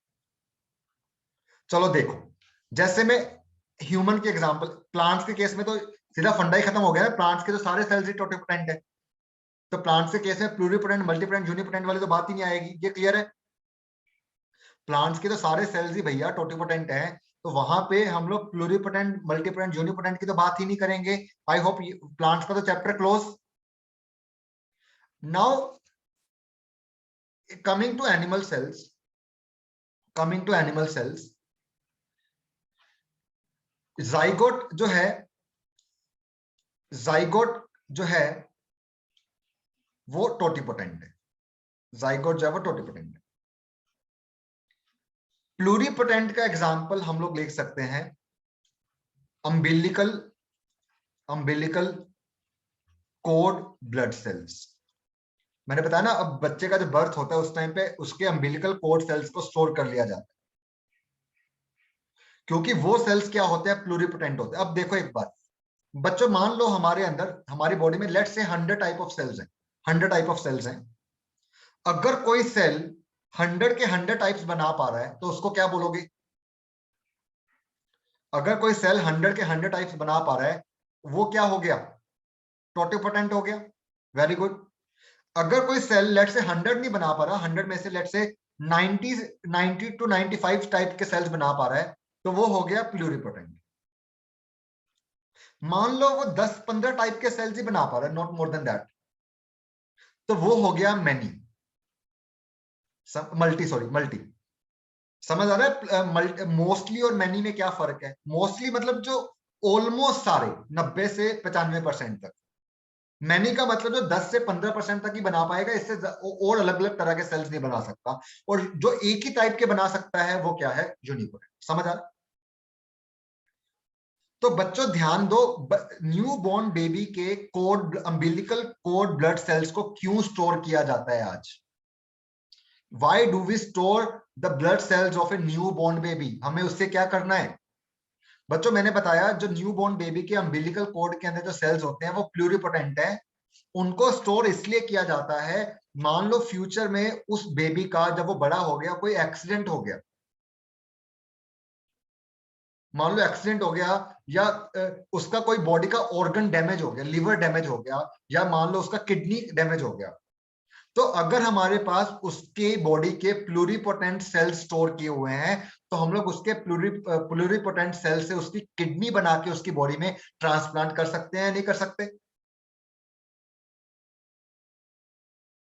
अभी आज तो हमें किसी थर्ड पर्सन की किडनी लेनी पड़ती है, लेकिन अगर हमारे पास उसी इंडिविजुअल के प्लूरिपोटेंट सेल्स पड़े हुए हैं जिससे उसी की किडनी हम लोग लैब में बना के उसकी बॉडी में ट्रांसप्लांट कर सकते हैं, तो वो तो बेस्ट चीज हो गई ना यार। तो ये एक इमर्जिंग फील्ड है बायोलॉजी का, जिसको हम लोग रीजनरेशन बायोलॉजी बोलते हैं। रीजनरेशन बायोलॉजी का मतलब वो फील्ड ऑफ बायोलॉजी जिसमें हम लोग किसी ऑर्गेनिज्म की बॉडी के स्टेम सेल्स को यूज करके उसकी बॉडी के नए नए ऑर्गन्स बनाते हैं, अगर रिक्वायरमेंट है तो। अम्बिलिकल कोर्ड ब्लड सेल्स को इसलिए स्टोर हम लोग करते हैं ताकि फ्यूचर में अगर हमें जरूरत पड़ी तो हम लोग उस इंडिविजुअल की बॉडी का कोई ऑर्गन बना के उसकी बॉडी में ट्रांसप्लांट कर पाए with the help of regeneration biology. समझ आ रहे तुम्हारे छोटे से दिमाग को? अगर मान लो मेरे ब्लड सेल्स किसी ब्लड बैंक में स्टोर हैं, किसी स्टेम सेल बैंक में स्टोर हैं, और मान लो आज मेरे लिवर मेरा ट्रांसप्लांट करने की मुझे रिक्वायरमेंट पड़ जाए, तो अगर मेरे पास मेरे स्टेम सेल स्टोर्ड है लैब के अंदर, तो I can get a new liver formed by my own stem cells और उसी को मैं अपनी बॉडी में ट्रांसप्लांट करवा सकता हूं। चमका सबको? बताओ मुझे। मतलब देखो कितना कितना इंपॉर्टेंट चीज है यार।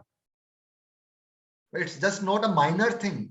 You need to understand this thing कि भाई वो सेल्स हमारे लिए कितने इंपॉर्टेंट हो सकते हैं फ्यूचर में जाके लाइफ में। Parminder is asking, is it possible to make brain and heart as well? See, regeneration biology जो है, I told you it's an emerging field. It's an emerging field. Right now, कुछ simple organ जैसे year I बनाने की मैंने examples पढ़ी हैं कि ईयर आई वगैरह बना पा रहे हैं, but I think brain and heart जो है they are so complex and they are so large. Right now it might not be possible to form a brain and heart as of now, but future के अंदर you never know, science progress कर रही है तो 10-15 साल बाद तो हम लोग हो सकता है हार्ट और ब्रेन भी बना पाए, but 10-15 साल is not a big deal. एक इंसान की लाइफ 70 साल की होती है, तो अगर आज उसके सेल्स हमने स्टोर कर लिए, अभी अगर मान लो उसको 25 साल बाद रिक्वायरमेंट पड़ी, तो 25 साल में तो बहुत सारी तरक्की हो जाएगी ना, बहुत सारी प्रोग्रेस हो जाएगी। ठीक है, चलो मैं एक बार क्वेश्चंस पे आंसर आ रहा हूं, तो चलो अब हम लोग बिल्कुल ऑफ ट्रैक हो जाते हैं, देखो है ना, बात करते करते। Now coming on to the multipotent cell.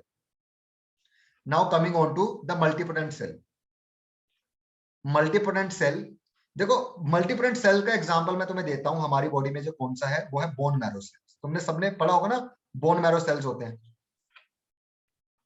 Bone marrow sales सबने सुना होगा। बोन मैरो सेल्स हमारे बोन के अंदर, कुछ बोन्स के अंदर प्रेजेंट सेल्स होते हैं जो हमारे आरबीसी, जो हमारे डब्ल्यूबीसी, जो हमारे प्लेटलेट्स को बनाते हैं, बेसिकली जो ब्लड सेल्स को बनाते हैं। अब डब्ल्यूबीसी भी तो देखो कितने तरह के होते हैं, डब्ल्यूबीसी भी लिम्फोसाइट्स होते हैं, मोनोसाइट्स होते हैं, टी सेल्स होते हैं, बी सेल्स होते हैं, कितने तरह के डब्ल्यूबीसी होते हैं। तो बच्चों देखो, बोन मैरो सेल से कई तरह के ब्लड सेल्स बन रहे हैं, बट बोन मैरो सेल से लिवर किडनी का सेल नहीं बन सकता। तो इसको ना तो हम लोग प्लूरी बोलेंगे, ना इसको टोटी बोलेंगे, इसको हम लोग किस कैटेगरी में रख देते हैं, मल्टीपोटेंट की कैटेगरी में रख सकते हैं, जो कई तरह के सेल्स बना पा रहे हैं लेकिन ज्यादातर सेल टाइप्स को वो नहीं बना पा रहे। Is that clear to everyone?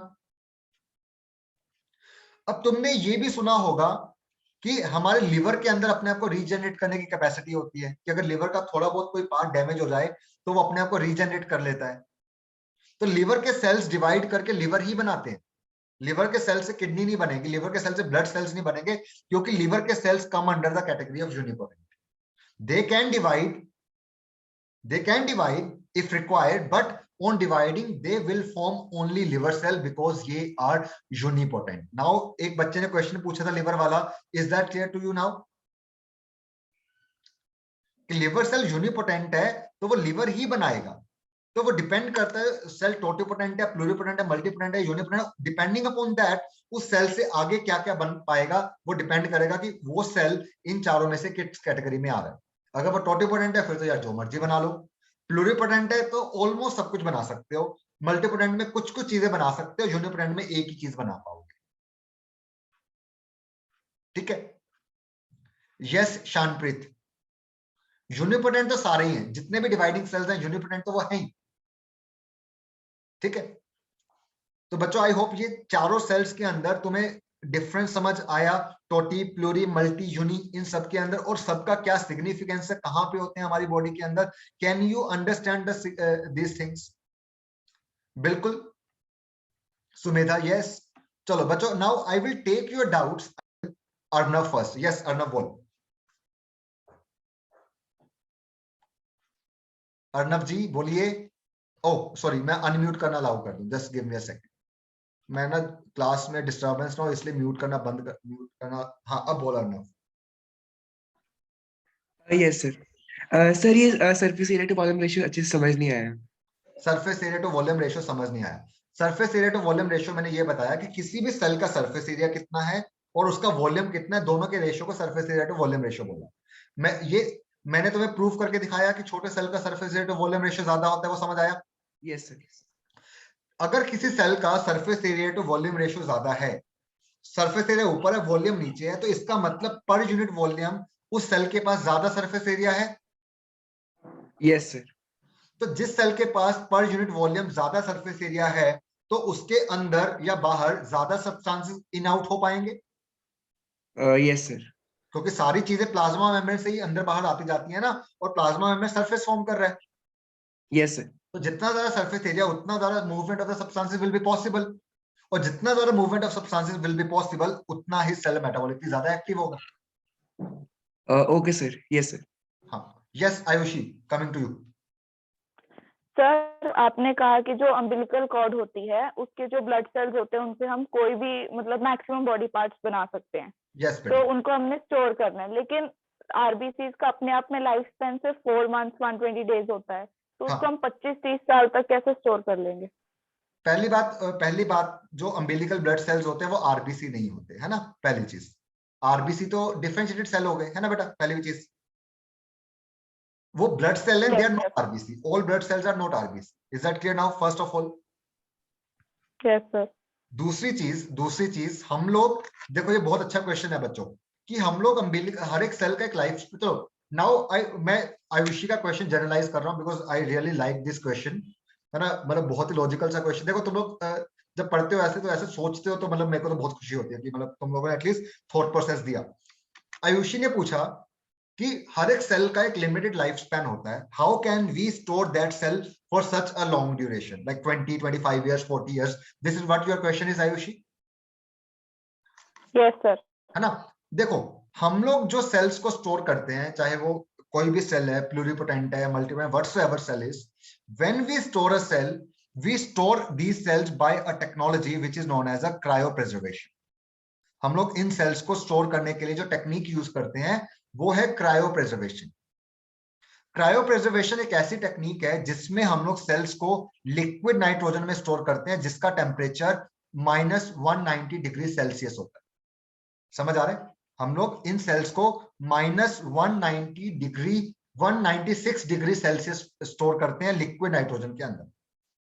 तो बच्चों ये टेम्परेचर इतना लो है कि इस टेम्परेचर के ऊपर सेल की जितनी भी मेटाबॉलिक एक्टिविटीज हैं, चाहे उसकी एजिंग है, चाहे उसकी कोई भी जनरल मेटाबॉलिक एक्टिविटी है, सब कुछ बंद हो जाएगा। अगर सेल की एजिंग ही रुक गई तो उसको हम लोग कितनी भी देर के लिए स्टोर कर सकते हैं, इजंट इट? यस। एजिंग भी तो मेटाबॉलिज्म के कारण ही होती है। तो इतने लो टेम्परेचर पे सेल का सारा कुछ मेटाबॉलिज्म वगैरह रुक जाता है, उसकी एजिंग व्हाटसोएवर जो भी फिनोमेना उसके अंदर चल रहे थे सब कुछ रुक गया जहां पे वो था। तो फ्यूचर में जब हमें जरूरत पड़ेगी इसकी, तो हम इसको नॉर्मल टेम्परेचर पे लेके आएंगे और वो उसी स्टेज पे स्टार्ट होगा जहां पे उसको हमने फ्रीज किया। आया समझ बेटा? तो सर अगर उसकी सारी मेटाबॉलिक एक्टिविटीज रुक गई, वो तो डेड सेल बन गया।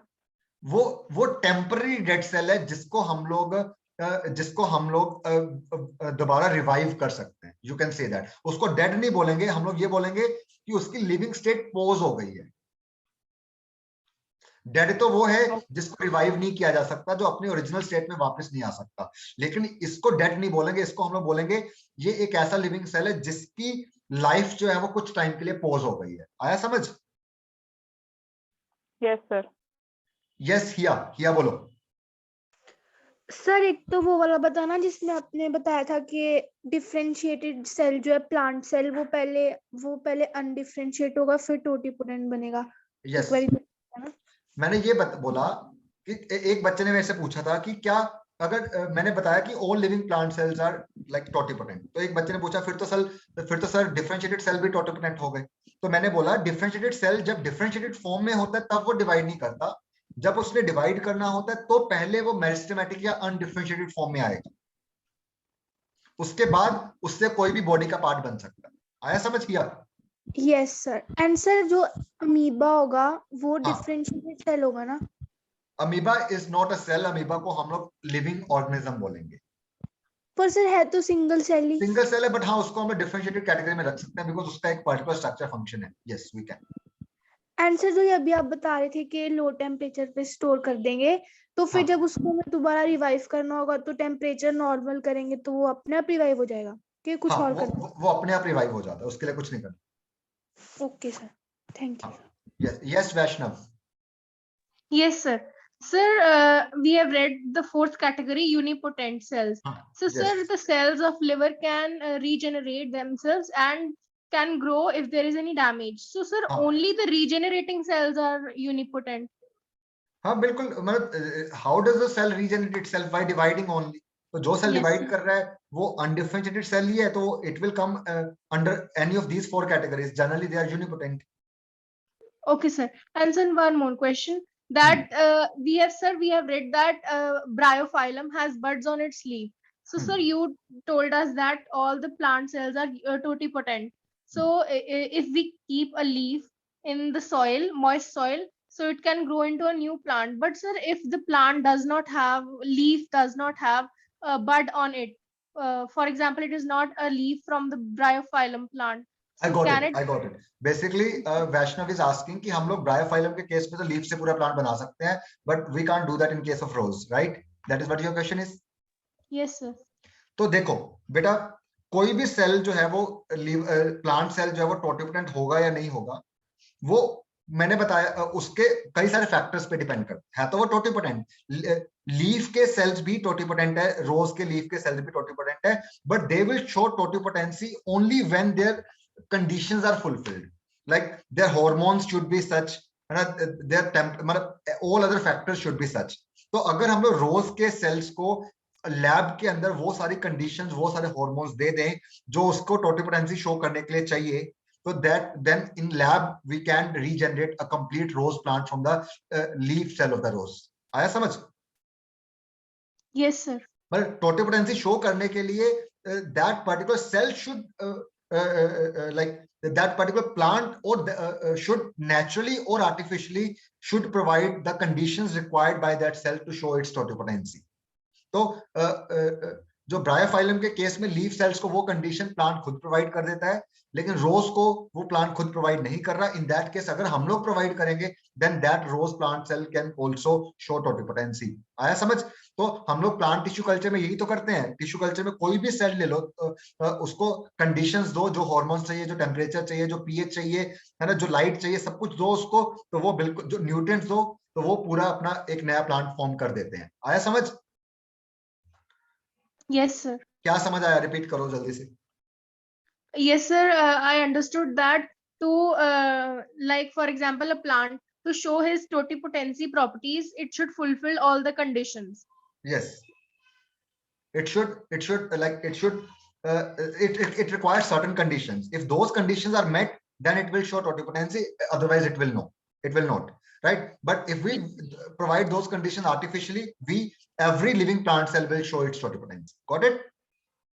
Okay, sir. And sir, one more question. Sir, pluripotent cells in this, when, for example, a man's kidney is damaged. So using these cells, we can grow one more kidney. So in this, the pluripotent cells are injected inside the body, or organs are regenerated outside the body? They are not injected inside the body. they like these pluripotent cells are not injected into the body. Body के अंदर तो वो जाके कहीं पे कुछ भी form कर सकते हैं, ऐसा नहीं है ना। तो उन प्लूरिपोटेंट सेल्स को किडनी बनाने के लिए जो पर्टिकुलर कंडीशंस चाहिए वो लैब में प्रोवाइड करी जाएंगी, then only they will form kidney. Okay, sir. Okay. Yes Amrit, coming to you. Sir मेरा एक डाउट था कि जब जैसे आपने कहा कि डिफरेंट प्लांट्स में डिफरेंशिएटेड सेल अनडिफरेंशिएटेड सेल्स को कन्वर्ट होते हैं, तो मतलब अगर एक हम सेंस में कहें कि जो न्यूक्लियस है उसने अपना फंक्शन करना छोड़ दिया और वो भी डॉर्मेंसी में है, तो इसका मतलब ये नहीं हुआ कि हम उसका जेनेटिक कॉम्बिनेशन ही एक तरह से चेंज कर रहे हैं? बिल्कुल, मतलब जेनेटिक कॉम्बिनेशन चेंज होता है, जीन्स का एक्सप्रेशन चेंज होता है। सर ये कैसे? वो सब आगे आगे आएगा ना। Okay sir. हाँ, yes Divyam. Sir, I had it was an extracurricular doubt. हाँ Sir, like you were saying that we can freeze these organisms so that we can prevent them from. Yes, these things do happen यार, like मतलब ये sales freeze करना तो आज छोटी मोटी बात है, मतलब इवन तुम मतलब it's not like very big rocket science, but humans को फ्रीज करना दैट आई थिंक इज उस स्टेज में हम लोग अभी नहीं पहुंचे जिसमें हम लोग एश्योर कर पाए दैट कि उनको हम लोग 100% रिवाइव कर पाएंगे या नहीं कर पाएंगे। Got it? चलो कमिंग टू यू सिद्धम। यस बोलो बेटा। Like if we have to regenerate any person's lost part, so the stem cells should be of that person only, or it can be of any person? See, दूसरे पर देखो, transplant तो हम लोग body के अंदर कोई भी पार्ट कर सकते हैं। मान लो चलो मेरा लिवर डैमेज हो गया और स्टेम सेल्स तेरे यूज कर रहे हैं, तेरे स्टेम सेल्स यूज करके हमने लिवर बनाया और उसको मेरी बॉडी में हमने ट्रांसप्लांट कर दिया, है ना। इन दैट केस मेरी बॉडी के लिए वो liver would be a foreign organ जिसके अगेंस्ट मेरी बॉडी इम्यून रिस्पॉन्स शो करेगी, उसको किल करने की कोशिश करेगी, तो मेरे को इम्यूनोसप्रेसिव ड्रग्स लेनी पड़ेगी लाइफ टाइम। बट अगर मेरी ही बॉडी के सेल्स से बनाया होगा तो मेरी body would accept it as a it's own, जिसके लिए उसको रिजेक्शन नहीं मिलेगा और I won't be there will not be any need of taking immunosuppressive drugs. समझ आ रहा है कुछ? पर जब हम जैसे किडनी ट्रांसप्लांट करते हैं तब तो भी किसी और की बॉडी या ऑर्गन हम करते हैं, तो जिस पर्सन की बॉडी में भी किडनी ट्रांसप्लांट होते हैं उसको सारी उम्र इम्यूनोसप्रेसिव ड्रग्स लेनी पड़ती हैं जो कि उस पर्सन के इम्यून सिस्टम को सप्रेस करके रखती हैं ताकि जो बाहर का ऑर्गन उसकी बॉडी में आया है वो रिजेक्ट ना हो।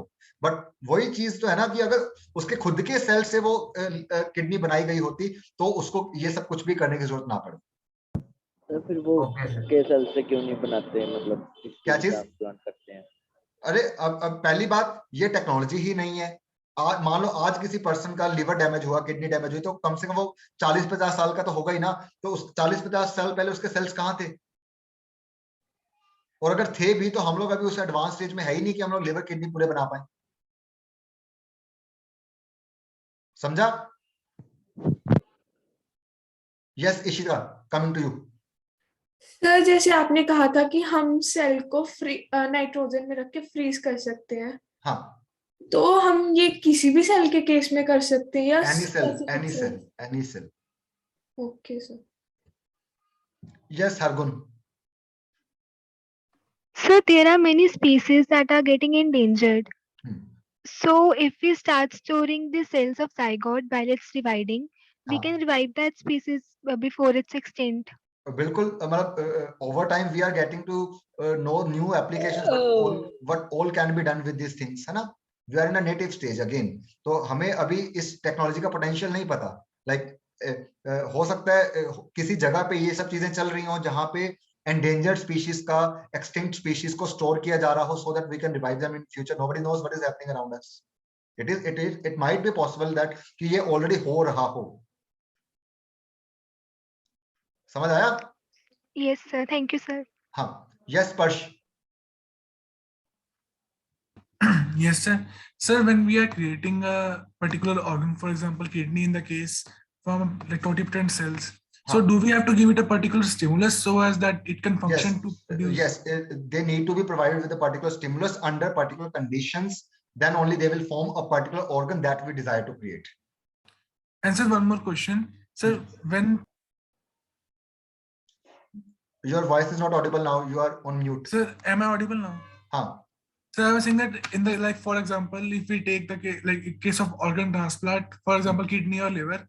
So if the organ is taken from my parent, so I share most of the DNA with my parent. I don't have. You share only 50% of the DNA with one of your parents. No, sir, means I share. That's okay, 50, but my characters, like for example, the blood group is same, the gene structure is same. No, see, you will when you will study immunology, जब हम लोग future में immune system पढ़ेंगे, then you will get to know कि हमारे सारे sales के ऊपर कुछ जैसे आरबीसी के सरफेस के ऊपर ब्लड ग्रुप्स होते हैं, उससे सारे सेल्स के ऊपर एमएचए प्रोटीन्स होते हैं.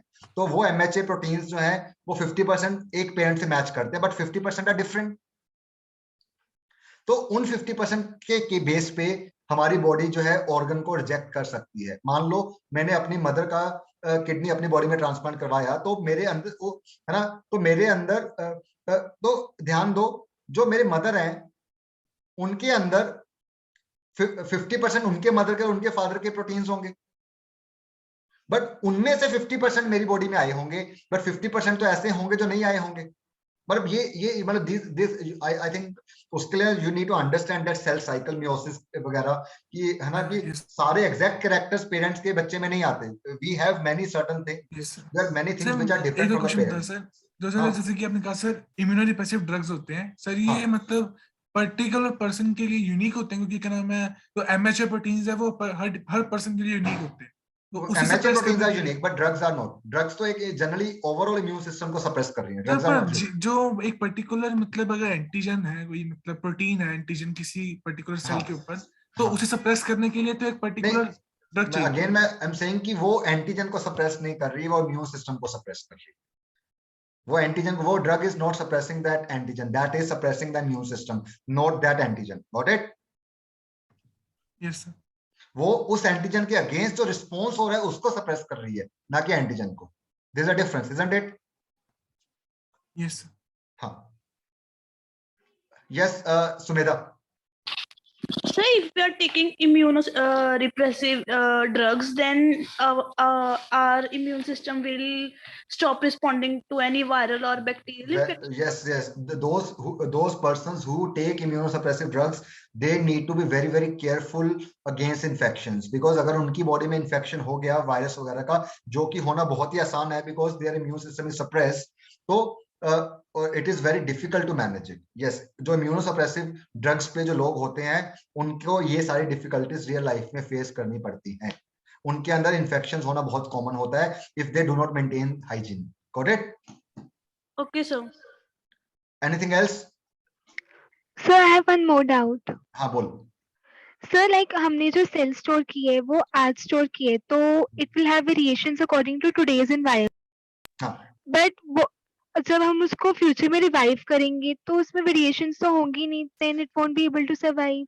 नहीं, वेरिएशंस नहीं, वो ऐसा थोड़ी ना कि नो दैट इज लाइक, अभी तुम्हें ये नहीं पता है, like it's a different thing. You will not understand this thing now. Eventually let me teach थोड़ी सी चीजें आगे you will understand this things, है ना. वेरिएशंस ऐसा नहीं है कि उसको हम लोग किसी बिल्कुल ड्रास्टिक एनवायरनमेंट में डाल देंगे. तो एनवायरनमेंट ऐसा ही होगा, जैसे एनवायरनमेंट उसको स्टोर किया है वैसे से ही में उसको हम लोग रिवाइव करेंगे. ऐसा नहीं है कि भाई आज अगर वो 37 डिग्री पे सर्वाइव करने वाला सेल है तो सडनली उसको हम 100 डिग्री पे डाल देंगे. It's not going to be like that. समझ आ रहा है? सर क्यों सर 100 साल में तो हो सकता है ना? हाँ, तो हो सकता है वो फ्यूचर में वो सेल सर्वाइव ना करे. दैट इज आल्सो पॉसिबिलिटी, है ना. वी प्रिज्यूम कि फ्यूचर में हम लोग उस सेल को वैसे ही कंडीशन प्रोवाइड करेंगे जैसी कि उसको चाहिए. Got it? तो गाइस आई होप तुम्हें ये सब चीजें आई डोंट नो कितनी समझ आती हैं, ऊपर से जा रही हैं. मतलब एक बार मुझे बताओ, were you guys able to understand these things, या मतलब ऐसे ही लग रहा था कि ऊपर से चली गई? I don't know. No sir. समझ आया था सर. समझ आया? चलो गुड.